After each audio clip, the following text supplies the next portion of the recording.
The spy balloon.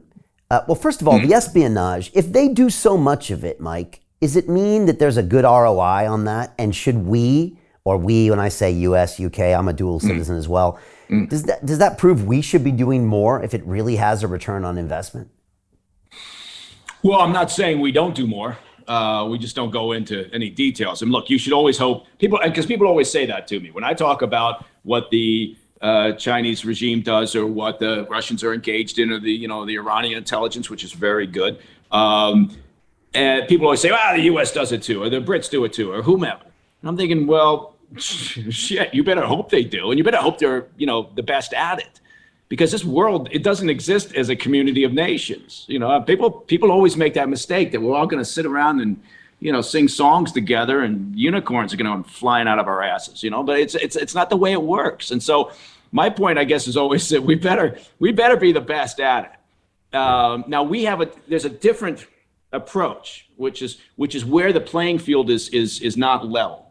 And that is that, and again, people are always going to say, that doesn't sound right. I think you're not being truthful, but this is the way it works in the US and the UK and elsewhere. When you collect intelligence, you don't have a remit. Your remit is not to collect intelligence to support your economy, right? So if I gather information about a particular US company that's being, I can't go and provide that and say, hey, look, you can jumpstart your research and development. We've got some great intel, right? Because there's a firewall built up. Right, that says we're not going to screw with the free market system, and that would privilege one company over another. Okay. Whereas the entire remit in a place like China, and China's not the only place, there's a lot of countries that do this, where their intel service is essentially, a subcontractor for their economy, and so they're out there, helping to hoover up information and then shoving it into the private sector or pseudo state-owned companies to help them advance the ball, right? And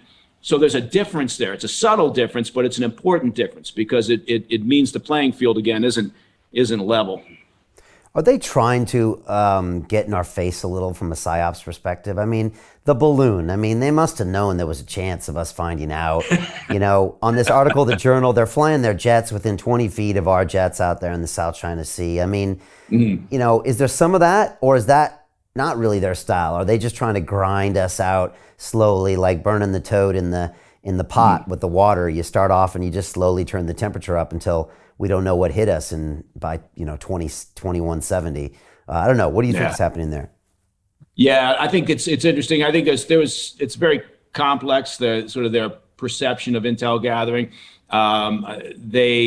They operate on many levels, right? So people say, well, why the hell would they use a balloon when they've got, satellite capability and or signals intercepts or whatever it may be? Well, it's you use all the tools in your kit bag, and they happen to have a fairly robust airship recon program to gather a variety of types of intelligence.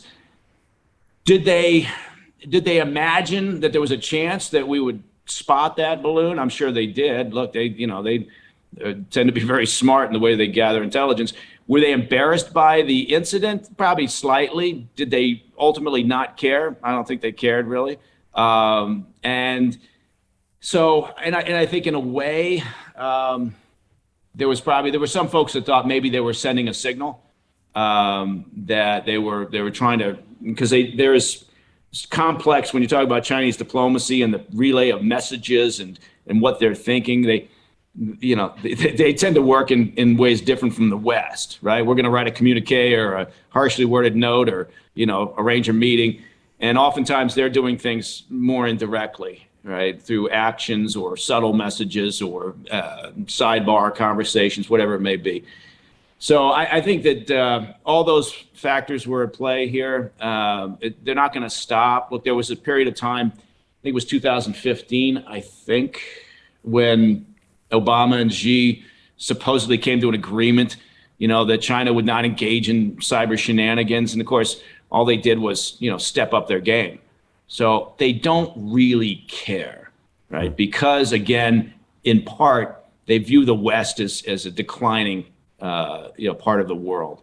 And they view their rise to the top as inevitable at some point. So Jim Rickards has just recorded a video that's not available to anyone in the public, and he's going to be talking about how this upcoming recession is going to be fast, it's going to be bloody, it's going to be nasty. But at the same time, he's going to show you how you can position yourself to profit from all of this chaos. Now, we've made this video only available to our viewers. Go to londonreal.tv/Jim. Watch that immediately. I can't say enough good things about Jim Rickards. He understands the global economic system better than any guest I've ever had on London Real. His predictions are almost uncannily true, and you can learn how to profit from his vision, from his expertise, and his understanding of economics. So go to londonreal.tv/Jim or click the link below. It's an excellent, excellent look on what's going to happen in the future and how you can position yourself to profit from that. Jim is one of the best in the business, one of my favorite guests on London Real, and he's very, very good at predicting the future and showing us all to profit from it. So click the link, and I hope you enjoy.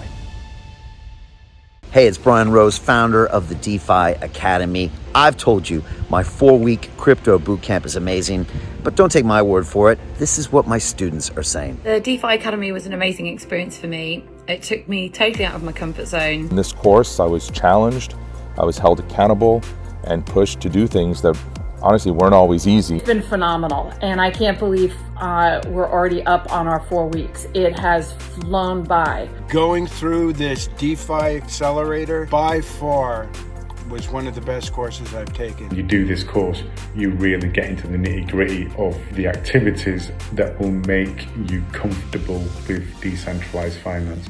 Thank you so much to Brian and everyone at London Real and the DeFi Academy for even putting together an amazing course like this. Anybody else that wants to do it, please sign up. It is well worth the money.